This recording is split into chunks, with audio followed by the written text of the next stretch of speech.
महाराष्ट्रातली निवडणूक लोकशाहीच्या पायमल्लीची ब्ल्यूप्रिंट। राहुल गांधींचा महाराष्ट्र विधानसभा निवडणुकांवर गंभीर आरोप। राहुलजी, आकड्यांचं अर्धवट वाचन करू नका, महाराष्ट्रातील जनतेनं तुम्हाला नाकारलं आहे। राहुल गांधींच्या आरोपांना महसूल मंत्री चंद्रशेखर बावनकुळे यांचं प्रत्युत्तर। भाजप जगातला सर्वात मोठा पक्ष, ठाकरे बंधू एकत्र आल्यानं भाजपला कुठंच अडचण येणार नाही, मंत्री पंकजा मुंडेंचं वक्तव्य।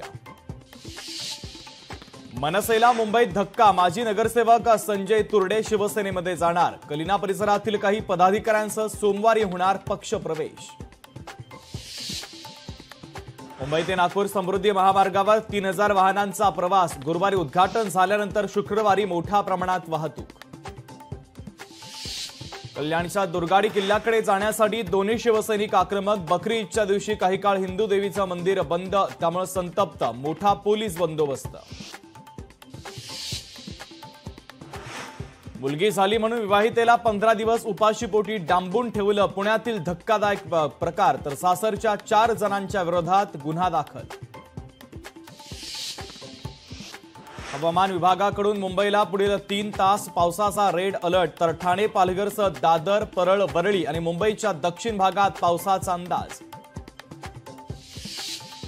देशामध्ये कोरोनाच्या सक्रिय रुग्णांची संख्या 5000वर, केरळमध्ये सर्वाधिक 1679 रुग्ण, महाराष्ट्रातील आकडा स्थिर, तर शुक्रवारी एकाच्या मृत्यूची नोंद।